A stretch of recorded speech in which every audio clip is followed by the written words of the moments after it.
chosen a presentation by Dr. Carol Chan. Dr. Chan is a postdoctoral fellow in geriatric psychiatry at Johns Hopkins.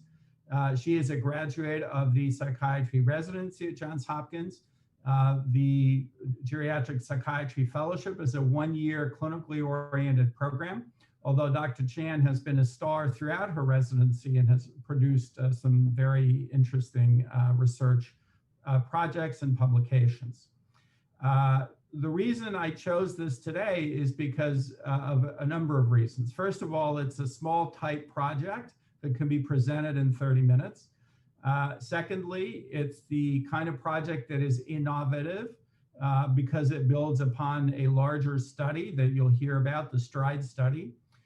It's also innovative because it's linked around a preoperative and postoperative state of patients, allowing us to obtain cerebrospinal fluid for the determination of Alzheimer's biomarkers and to link that to clinical variables. So the fundamental question of this research is what predicts delirium? And as you will hear today, what seems to predict delirium very well is a somewhat unexpected finding that Dr. Chan will be presenting you with.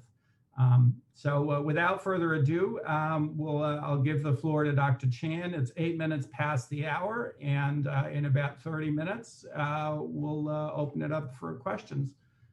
Carol, go ahead. Okay, great, thank you. I'm just gonna share my screen, show my slides.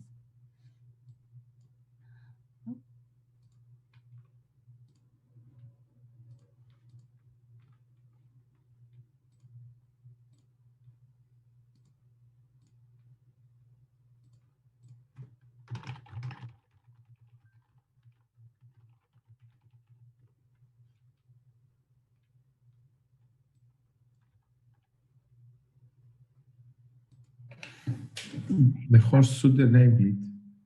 The host should enable share screen.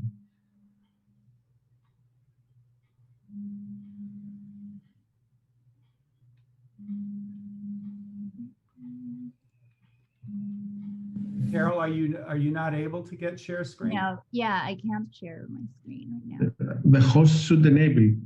So, Mr. Gianzini, can you help us enabling Dr. Chan's screen to share, please?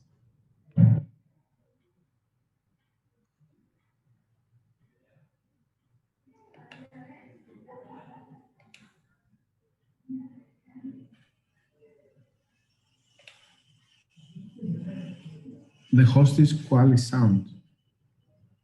Yes, and I'm not sure they're hearing us. Qualisound, can you please help us?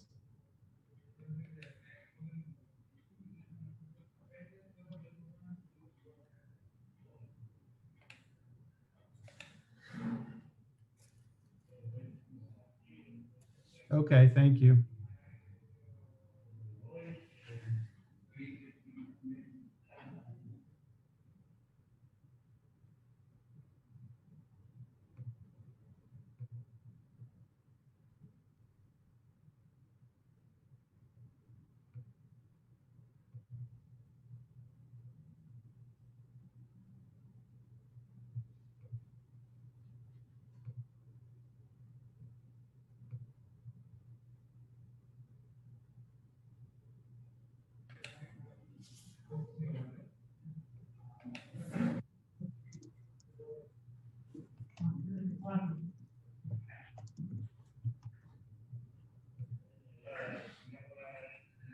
Jose, I think you are multiplying. I can yes, exactly.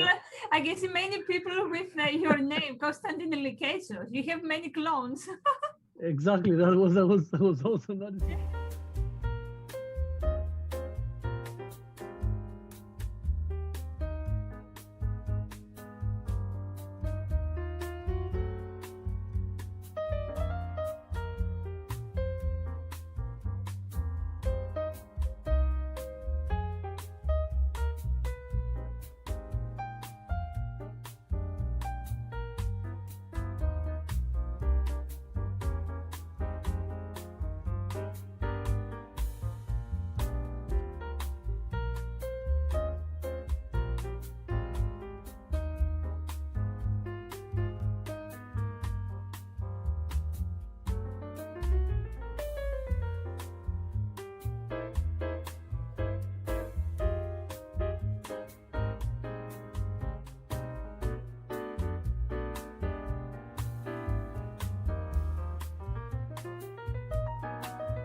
so that you pave the way for everybody.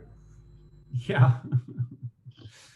There we go. Dr. Chan has share screen. Let's go. All right.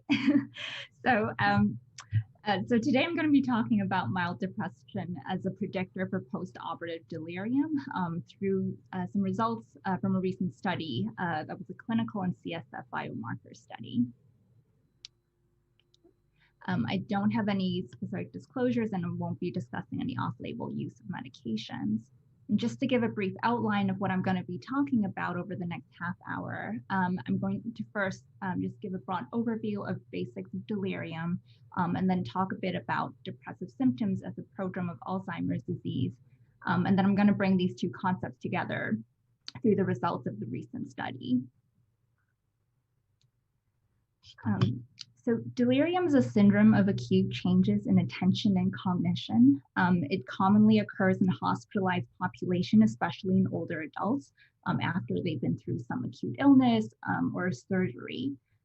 Common risk factors for it include having older age, having multiple medical comorbidities, and also a history of cognitive impairment and neuropsychiatric conditions, such as depression. For the purpose of today's talk, I'm going to focus on the last two, being cognitive impairment and neuropsychiatric conditions.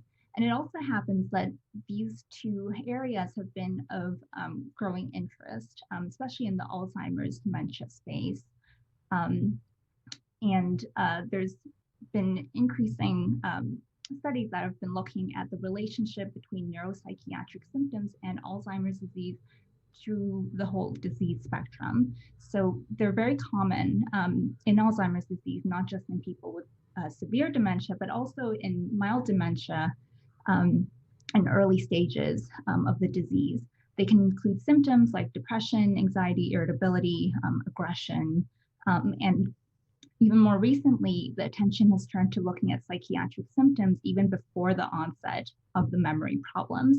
And there's growing evidence that depressive and other neuropsychiatric symptoms in later life is associated with increased risk of developing dementia. And these include even mild symptoms of like depression that may not meet criteria for a major depression diagnosis. So based on these observations, it's been proposed that neuropsychiatric symptoms, even of mild severity, can be an early non-cognitive manifestation of dementia. And mild behavioral impairment is a construct that was developed to describe the syndrome of neuropsychiatric symptoms that are new, arising later in life, occurring before or at the same time the onset of mild cognitive impairment. There are multiple domains in it, including drive and motivation, impulse control, social appropriateness, thoughts and perceptions, and mood and affect. It's not due to a typical psychiatric or medical illness or substance use, and generally at this stage, ADLs or activities of daily living and function is maintained, although there might be some impairment in social or interpersonal functioning. So focusing in on the mood and affect aspect of mild behavioral impairment, depressive symptoms have been a focus of many studies that have found that it's associated with an increased risk of progressing from normal cognition to mild cognitive impairment. A recent study also found that 60% of people who have developed mild cognitive impairment or dementia had reported new neuropsychiatric symptoms before the onset of cognitive symptoms, and depression was one of the most frequent symptoms that they experienced. There are two broad hypotheses about why we're observing this late life depressive symptoms and its relation to dementia. So one of them is the prodrome hypothesis, which suggests that maybe these depressive symptoms are early manifestation of dementia, and they could be reflecting on some underlying changes in the brain that later reveal themselves with cognitive changes. And then the other broad hypothesis is the risk factor hypothesis, that these depressive symptoms could be a risk factor, but maybe not exactly through the same pathway as the Alzheimer's pathology. So one way to try to differentiate between the two is that people have looked at biomarkers and the relationship between depressive symptoms in people who are cognitively normal and depressive symptoms. So when it comes to subsyndromal depressive symptoms and Alzheimer's biomarkers in people without dementia or mild cognitive impairment, there's been kind of a mix in the evidence. So some studies have reported evidence of like tau pathology or reduced hippocampal volume, while other studies have had more of a mixed result, for example, finding an association or no association depending on which depressive symptom scale they used. There's also been some studies that have reported no association between amyloid burden, tau burden, and depressive symptoms in this population. So similarly, in the field of delirium, depression has also been reported to be a risk factor, though the underlying mechanisms is unknown. Even though the relationship between clinical depression and delirium is quite well established, for mild or subsyndromal depressive symptoms that would fit into that mild behavioral impairment construct, the evidence is mixed. Some, again, reporting a relationship, some saying they didn't find any evidence, and then some, again, saying that the evidence was mixed even within one study, just depending on which depressive symptom scale they used. So earlier, going back to a previous slide when I talked about risk factors for delirium, we talked about cognitive impairment being a risk factor for delirium. And Alzheimer's disease is one of the ways that people have tried to look at this, because Alzheimer's is the most common cause of dementia. There have been some studies that have also tried to look at prodromal dementia being a risk factor for delirium. So in other words, kind of looking at biomarkers in people who are cognitively normal, or in other words, people who might be classed as like a preclinical Alzheimer's disease. So there have been a few studies that have looked at delirium and Alzheimer's disease biomarkers. Some of them did include people with dementia. So 3 out of the 4 studies have reported some association. One study reporting an association between Alzheimer's biomarkers and delirium only in non-demented individuals. So in total, in all the 3 studies that looked specifically at non-demented patients, they did find an association between the CSF biomarkers and delirium. So I think looking at the present evidence that we have, that has mostly been derived from orthopedic populations, and say that even in individuals without dementia, some underlying changes in amyloid and tau could be associated with an increased risk of delirium. Okay. So kind of bringing those concepts that I just talked about together, and there were quite a few with them. So we have reviewed that mild depressive symptoms may be a dementia prodrome, and that individuals with biomarkers suggest a dementia prodrome have an elevated risk of delirium. And there also is some evidence, although it's more mixed, of a relationship between mild depressive symptoms and delirium. So if mild depressive symptoms could be a marker of a dementia prodrome, then potentially these people with mild depressive symptoms could be at an elevated risk of delirium. And so far, there haven't been any prior studies that have really looked at the combination of depressive symptoms, Alzheimer's biomarkers, and delirium together. So that brings me to the study that I wanted to talk about today, which is a secondary analysis of the STRIDE study. The STRIDE study was a randomized trial designed to compare the effects of lighter versus heavier sedation levels on delirium incidence in people who were coming in for emergency hip fracture repair. People with preoperative delirium, severe cardiovascular respiratory disease were excluded from this group. And before they went in for surgery, all the patients were assessed for depressive symptoms using the Geriatric Depression Scale, the GDS-15. They were also assessed with a mini mental status exam for cognitive performance. And then when they went for hip surgery, because they were going through spinal anesthesia, at the onset of the spinal anesthesia, they collected CSF, and that was later analyzed for amyloid tau, amongst other things. Following the surgery, the patients were followed for up to 5 days or until discharge, and they were assessed every day for postoperative delirium. So they did some delirium scales, including the CAM and the delirium severity scale, the DRS, and delirium was diagnosed using consensus panel.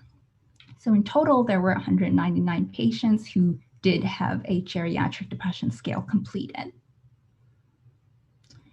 So our objectives with the secondary analysis was to look at is the relationship between depressive what is the relationship between depressive symptoms and postoperative delirium, and could the Alzheimer's pathology, as we had measured in the CSF amyloid and tau, account for this relationship between depressive symptoms and delirium?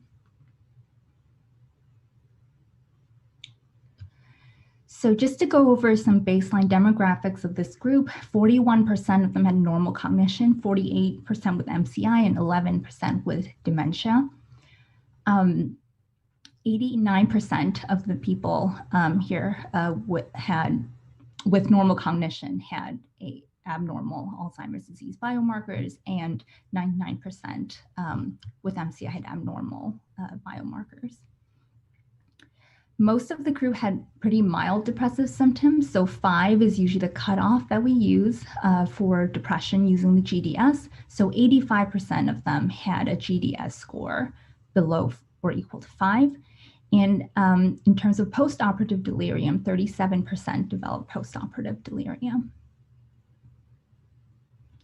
So we first assessed the association between depressive symptoms and the odds of developing postoperative delirium. And we found that a higher GDS-15 was associated with increased odds of postoperative delirium, even after we adjusted for multiple things. So initially adjusting for baseline demographics, and then adjusting for baseline cognition and comorbidities, and then finally adjusting for amyloid beta and p-tau ratio in the CSF.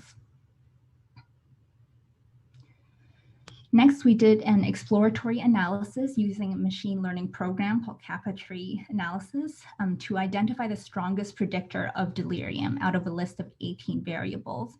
The Kappa tree program basically goes through the cutoff of every candidate predictor variable and then branches off at the best cutoff for the best predictor at each level. So the variables that were included, of course, included the GDS, the MMSE, and the CSF biomarkers, which were the primary things we were interested in looking at, but we also put in other variables, including vascular index, age, sex, race, education, medical comorbidities measured by the Charlson Comorbidity Index and the ASA physical classification, their ability to do their ADLs and IADLs, and then also the fracture type that we're coming in with. So really many different variables assessing baseline demographics, cognitive measures, medical comorbidities. So out of all of the 18 variables that were considered, the top 3 predictors that were the strongest predictors for postoperative delirium turned out to be the GDS score, followed by the MMSE, and then the CSF amyloid t-tau ratio. So 92% of the delirium cases had at least a GDS score of more than 2. They had some cognitive impairment with MMSE of less than 20, or an abnormal CSF Alzheimer's biomarker. Overall, out of all the 18 variables, the variable that had the best classification accuracy for postoperative delirium turned out to be the GDS-15 with a cutoff of more than 2. So in total, 71% of the people who had delirium had a GDS score of more than 2. And then finally, we looked at the Alzheimer's disease biomarkers and the relationship to delirium. And depression. So looking at the CSF amyloid and tau ratios, both of them were associated with increasing depressive symptoms. So this isn't a pattern that we would expect to see in Alzheimer's disease. So in other words, we observed that more depressive symptoms was associated with having more Alzheimer's pathology. So this provided further evidence for the idea that mild depressive symptoms could be representative of a dementia prodrome. So even though the biomarkers were associated with symptoms of depression, when we directly looked at the biomarkers and odds of delirium, the relationship was not significant when we adjusted for depressive symptoms. And there could be several reasons for this. One of this is that there could be other neuropathological processes going on. You know, our cohort was older, in their 80s. These are patients who are coming in with emergency like hip fractures. So with older age, and other neuropathological processes also become more common. Another possible explanation is that the presence or absence of depressive symptoms could potentially modify the relationship between the Alzheimer's disease biomarkers and delirium. And even though we didn't specifically look at that in this study, I think there is evidence from the literature to support this type of thinking. There's been several studies that have looked at the interaction between depressive symptoms and Alzheimer's disease biomarkers with cognitive decline. The first one being Wilson et al. Was a post-mortem study. They did not find any interaction between depressive symptoms and dementia pathology on progression to MCI dementia, but two more recent studies have reported that depressive symptoms and Alzheimer's pathology may have an interaction in terms of changing your risk to develop cognitive impairment.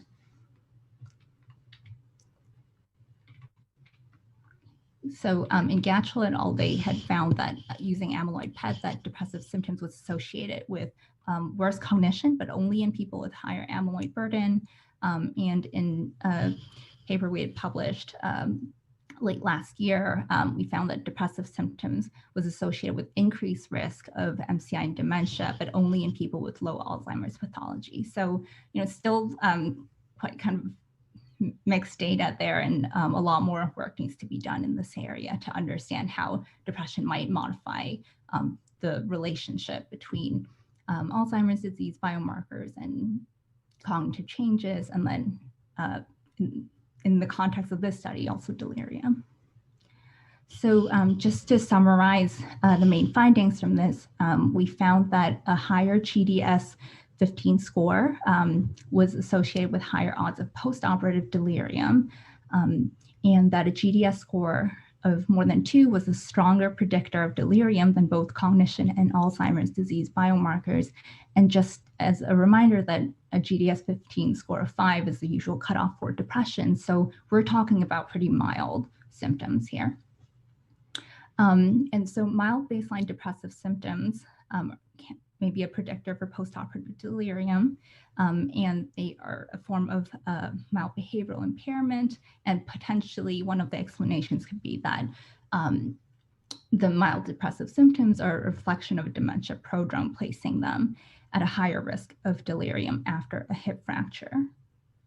There's still a lot of other work that needs to be done to really kind of fully understand and interpret all of these findings, and I think potential future directions you can go in is to look at the risk modifications of the depressive symptoms, looking at a subscale analysis. So for example, you know, what were the actual items on the GDS-15 that we're getting this signal from? And are they actually symptoms that we would usually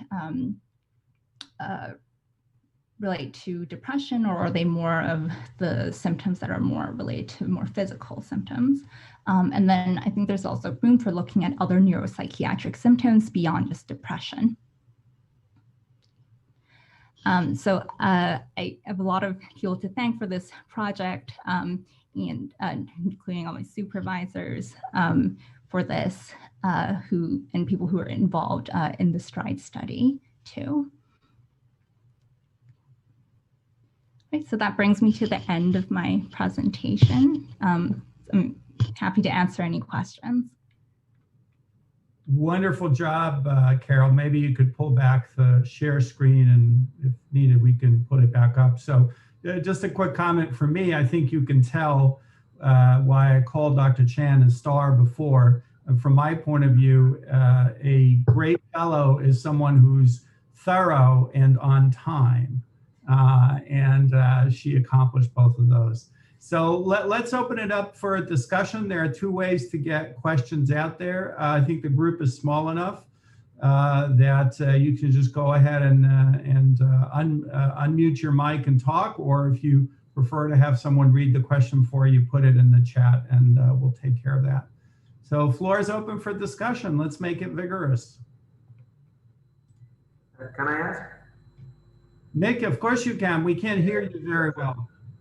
Okay, thank you. So Carol, this was really impressive and very well presented, and it's really quite unexpected. I couldn't if you asked me to predict before you showed us the result, I wouldn't have predicted that. So it's very interesting because it's very novel. I have two or three I don't know whether you could call them ideas or ways to interpret things. One is I'm not very familiar with the kappa tree, and I know you you run different models. Did you try mediation analysis? Of course, indirectly you did that because you presented models where you had both the biomarkers and the depression symptoms, and you adjusted for each other and you showed the relations. But sometimes we see when we do formal mediation models, sometimes we see somehow different results. So did you try something like this, or maybe I'm not sure, it may show just exactly the same thing, but just. So no, we haven't run like mediation models. So I think that's that's certainly something that was brought up during review process, and I think is a good next step to look at. Great. So another thing is I'm not aware of any related literature on that, but is there any literature on variability of the neurodegenerative biomarkers in relation to, let's say, an acute event like having a hip fracture? We know that there's diurnal variability in relation to sleep and wake cycles, right? I'm not aware of it. I'm just asking, could there be some effect of the acute stress situation or the pain, and maybe even the timing when the CSF is collected in relation to the operation for the hip fracture? I don't know, it may happen in the middle of the night, it may happen in the day. And or is there any data on stability of these CSF neurodegenerative biomarkers unrelated to whether you have an acute stress situation or pain or hip fracture? I'm not aware of any of that literature, but I'm just wondering whether there is something there. Yeah, so in terms of hip fracture specifically, Dr. O, who was my supervisor on this, she had published in 2018 some findings from this study where she reported that I think it's like 89% of the cohort had abnormal amyloid or Alzheimer's disease biomarkers in their CSF, which would be higher than expected even for a group where the mean age is in their 80s. So yeah, I think there potentially could be a relationship between the two. Could I just very briefly interject? So Dave Holtzman at WashU has shown a diurnal variation in amyloid levels, but not of tau. We had looked at that in STRIDE. It's in the background of the paper that Carol just mentioned, the original publication. The sample could not support a diurnal variation of much, and that was largely because so many people had abnormal results. We didn't have enough people with normal results to be able to say something about whether it was diurnal or not. Right. And one last comment, not to monopolize it, because other people may have questions. It seems that since almost 90% of the population had abnormal biomarkers, So most likely this is a population that is impaired or their road to being clinically impaired. And we know that these biomarkers, they're not very good. They may be good in group classification when we use cutoffs, but they're not very good in predicting, prognosis when you're in the disease. In other words, as the cognitive status changes over time, and people progress to worse and worse and worse dementia, the exact level of the biomarkers is not very good in predicting. So that's why oftentimes cutoffs are used as positive or negative. So I'm just saying that this could be one of the reasons why there's not enough sensitivity in the biomarkers in predicting postoperative delirium. It could be one of the explanations. I don't know if you have any thoughts about that. Yeah, that's certainly one thing that we thought about, and that there's potentially that maybe GDS came out from the top because it was maybe measuring things in a more precise way, or it was just measuring the differences a little bit better than maybe the CSF biomarkers. So yeah, that's certainly one of the potential explanations. It doesn't track very well with changes, after a certain point, but still very impressive findings. Thanks, Carol.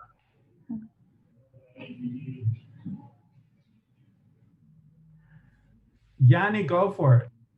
Okay. Do you read my mind? That's very good. I've been working on it for months. Okay. So good luck. Thank you. That was Dr. Tsarnatsou was an excellent talk and very impressive. I have two questions. One is related to the one Nikos had before. So did you find any relation to the timing of the surgery post-fracture? I mean, let's say some people would be operated 4 or 5 hours after the fracture and some people later. So was there an effect on the biomarkers or on the postoperative delirium, depending on the, let's say, interval between the actual fracture and the operation? That's not something that we looked at. Because, some people, if they stay for long in the hospital waiting to get operated, let's say 2 or 3 days, maybe they're more vulnerable to develop delirium. So maybe this is a factor that somebody would need to look into. So Yanni, just briefly, so timing from fracture to surgery was not predictive of delirium. Again, analyses that had previously been done. Okay. Yeah. So that explains it. Okay, of course, it's a risk factor to develop a delirium before the operation, and you excluded this patient, and this was very wise, so you could exclude much noise from there.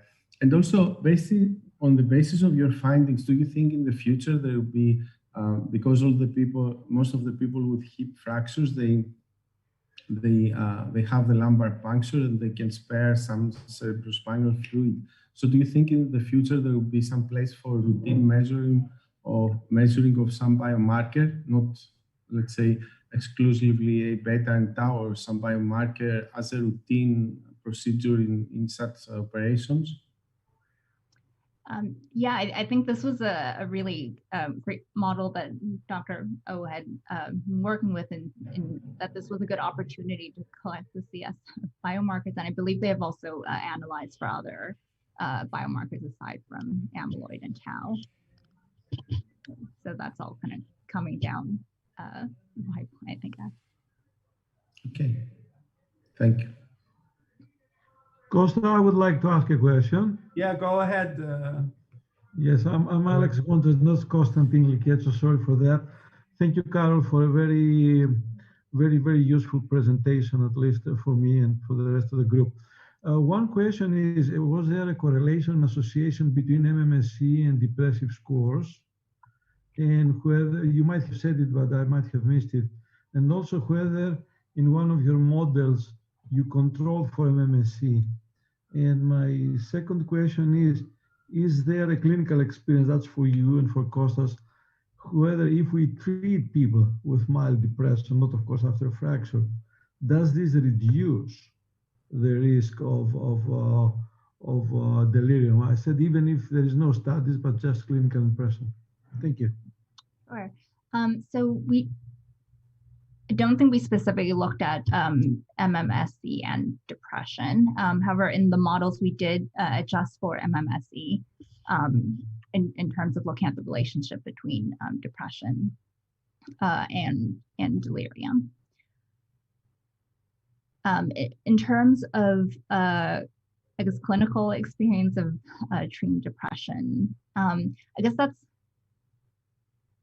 kind of tricky in the sense that we probably wouldn't have known whether someone would have developed delirium or not if we had not treated them.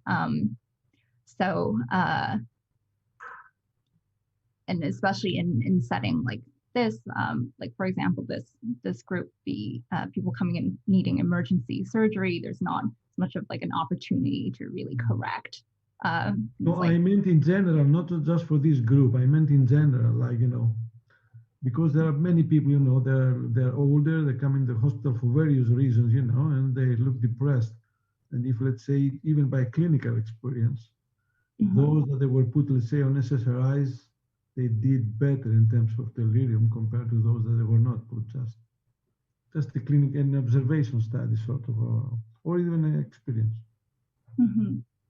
Yeah, I guess that's kind of difficult because, like sometimes when people are, I guess in the hospital, delirium can sometimes look like depression as well, and sometimes those symptoms get better as the delirium improves. I'm not really sure about, what happened if we fully treated someone for depression, and then they came into the hospital and maybe they were, whether that would change their risk of developing delirium. I don't think I have any specific clinical experience to speak to that. Thank you. We have a couple of other questions, so I'm going to take them in the order that they showed up in my box. So George Vlachos says, congratulations on your research. I do not remember if you adjusted your models for in-hospital administration of drugs that could potentially affect cognition, such as sedatives, choles, et cetera. No, so that was not in our models. We just adjusted for medical comorbidities. So using the Charlson Comorbidity Index, which measures how many they have. So I guess in some ways that could potentially be a proxy in some ways, but again, not a direct measure, no. And Dr. Vlachos, one more question.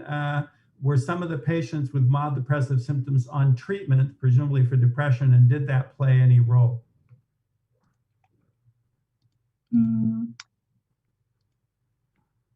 We did not add that to the model specifically. Yeah, as I remember, there were not that many people on antidepressants. Yeah, but we didn't look at that specifically. These are all terrific ideas. Let's see, other questions, let's line them up. Yannis Sotiropoulos and then Andonis Politis. Thanks for the really nice and easy to follow presentation. Based on my basic or background, what would you speculate, or based on other studies also, would be a molecular mechanism coming from the background of ketamine and MNDA or glutamatergic signaling? How would you consider as a molecular basis of that could also provide some information on which biomarkers you should look also related with CSF or exosomes based or even free in the exosomes? Would you have any approach on that or any ideas? Yeah, so I guess some ways maybe looking at how other receptors be affected in people with like early stage dementia or even before they develop dementia. I know there's some work now on how that could affect like serotonergic receptors and noradrenergic receptors, which potentially is a pathway between like depressive symptoms and some of these cognitive changes. I know in terms of the delirium front, there's been a lot of work on different potential biomarkers, and I think I've seen studies reporting that like basically any kind of receptor is related to like you can say serotonergic, noradrenergic, dopaminergic, so and like inflammatory markers as well, something that I think has been looked at in the kind of triad of dementia, delirium, and depression. So I think that there's kind of a lot of potential candidates. So in other words, you think that can be different subgroups or subcategories of these patients with post-delirium, or just one unique? There's probably different subgroups because just by the nature of delirium, it's a syndrome that we don't really have. It's just a description of a group of symptoms. So that's one of the really tough things about studying delirium, is that there can be a lot of different causes for it. And in different people, it could be, there could be a different combination of causes. So in this group, we're kind of presuming the surgery is one of the precipitating factors, but in fact, there are many different things that can contribute to whether someone develops delirium or not. So that's an area of like really need to understand what the subgroups of delirium are, or else I think that's one of the reasons why all these different studies report conflicting studies or finding all these different potential biomarkers for delirium. It's because it's just so heterogeneous. Thank you. Andoni? Okay, thank you, Carol, for your excellent presentation. Thank you very much. My question goes on the antidepressants. So, Kostas, you respond on this issue. And the other question is on the type of depressive disorder. If I understand well, there was patients with depressive symptoms, not with major depression. Yeah, so 85% of the patients, just kind of going off of the geriatric depression scale, scored below 5. So, not meeting the threshold for a depression diagnosis. So we did not kind of separately analyze patients who, scored above 5. And that was just a small percentage of the patients in this group. One of the debates that we've had internally is whether this is about depression or not. Because if you look at the GDS of the 15 items, only about 5 of them, I think, are actually mood items. And Carol, remind me, Jeannie told us there's one item that is the most frequent. Right. It's the I feel bored one. I'm feeling bored. So, if someone says I feel bored and maybe I feel bored and sad, so that's why we want to do an item level analysis down the line, because we're not sure that this is really about depression as opposed to, and that's why we put it in the NBI context, that this might be about the emergence of psychiatric symptoms that may or may not reflect a depressive disorder. Can I make a small comment? You can make any size comment you would like, Dr. Kapoyeni. So it was recently, and also in response to Yannis's comments about potential exosome biomarkers, it was recently reported that a marker of insulin resistance in neuronal exosomes is associated with depression for some reason in women, but not in men. And so this may be a mechanism and also an interesting sex-specific marker. And it would point to insulin resistance as being one of the factors underlying, under some cases, obviously, depression and linking it to neuroinflammation.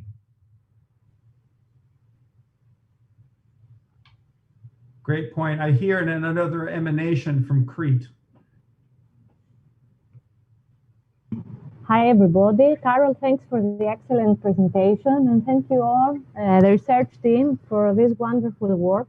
I was wondering, maybe you have already answered it, but I was wondering if you checked there is a dose response effect between the GDS and the prediction of delirium. I mean, like more severe forms of depression being more likely to predict delirium in this group you had.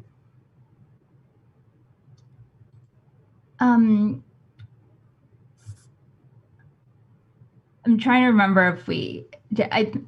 Yeah, so we did look at the DRS scale as a kind of severity form, and we did find a similar pattern with the DRS actually. So that more. I guess, sorry, Carol. I guess the question is whether more depressive symptoms, if I understand Professor Basta correctly, are more likely to lead to delirium or associated with it.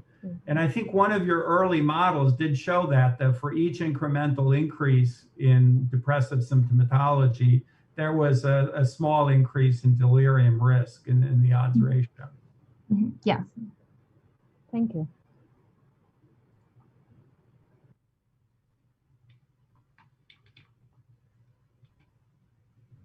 Yeah, the issue of treatment, if I could just comment, is a very interesting one. We're struggling right now with Paul Rosenberg and Zainur Ismail in Calgary. We would like to do an intervention study with people who have MBI. And the question there is, who do we target? We think that there's reasonably good evidence that SSRIs reduce amyloid, but obviously they also affect the serotonin system. So we're trying to think of an intervention study for people with maybe just MCI who also would meet MBI criteria, and targeting them with an SSRI. In the MCI construct, most of it is either apathy or affective dysregulation.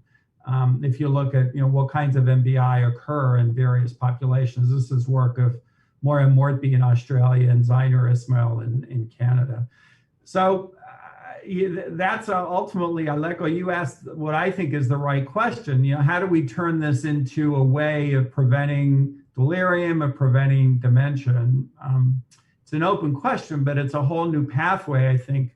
I was glad to hear that even Nick Scatameas, who's very skeptical appropriately, kind of felt, well, wow, this is maybe very novel, but where does it get us? I don't know. That may be where it gets us, is to start designing an MBI-oriented study, and then with what is the open question.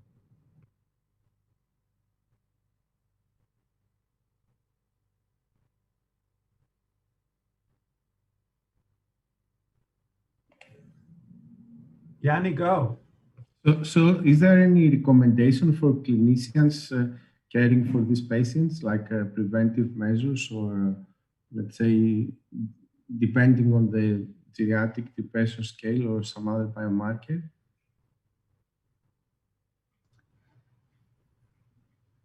I think right now there isn't enough to specifically say that, looking at a specific biomarker scale or GDS score, that there's going to be different ways to approach preventing delirium.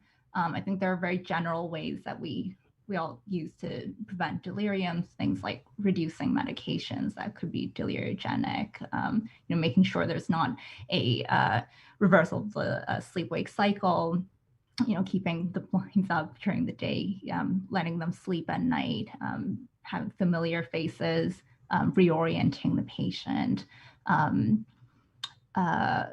So yeah, mostly just general recommendations on how to prevent delirium. But right now, we're not at the stage yet where we have specific changes to the recommendation just based on like the GDS or other kind of biomarkers. Would you design a clinical trial based on these findings, like to manage people differently? Yeah, I guess the question would be because I think there'd be a few challenges with it in just kind of selecting who you would treat with, let's say, for example, an antidepressant. I think right now, based on just the findings from this, we're not sure even if we can call it like depression. So because, as Dr. Lucazzo was saying, the question that seemed to really bring the signal was that they were bored, and that can mean a number of things. So would it really be right or effective to treat that with a antidepressant? Or so I think we're not quite there yet. I should mention just very briefly, Dimitri, the STRIDES trial itself, which was published years back, compared people having the surgery who were randomized to deep versus light sedation. And the hypothesis was that if you get fewer meds intraoperatively so that you're less sedated, you have a lower risk of delirium. And the trial was null. So even light sedation was associated with delirium, and deeper sedation, presumably produced by the non-spinal augmentations that are given in spinal anesthesia, was equally risky in producing delirium. So I don't quite know what to do with this, right? Because is it medication load? For me, the thing that always comes back in predicting delirium postoperatively, the best predictor I've ever seen is what your brain MRI looks like. So the more vascular findings you have, whether they be white matter change or hemorrhage or, you know, the usual kinds of brain. So is that, how do you deal with that when someone comes to surgery who has a brain full of vascular change? I'm not sure how you intervene to reduce delirium risk there. Dimitri?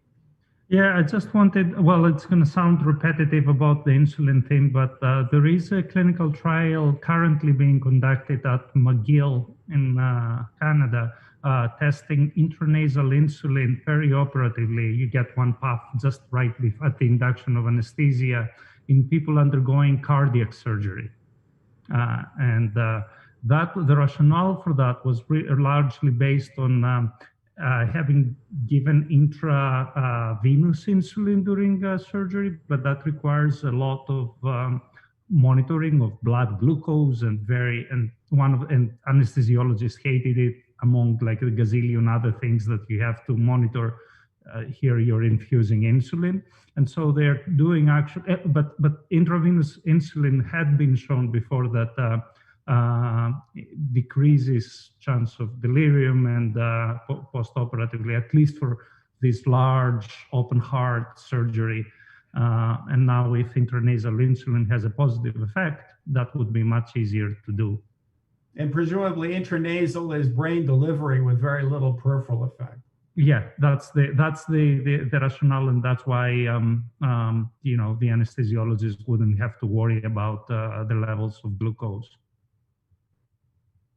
It must have it was just gotten the trial had just gotten IRB approval before COVID, and I think they delayed a little bit, but I'm pretty sure now they are running it. It's going to be like a pretty large study, like several hundred patients. So. Well, we're at the top of the hour. Carol, thank you for doing a fabulous job stimulating a great discussion. To the broader group, thanks for joining. I think we had our technical problems that we overcame. We'll find out how many people were able to monitor over YouTube, but this is a terrific attendance for a launch, and we look forward to more. So thank you, everybody. Congratulations, Carol, and go HIAAD. Bye all. Thank you. Goodbye.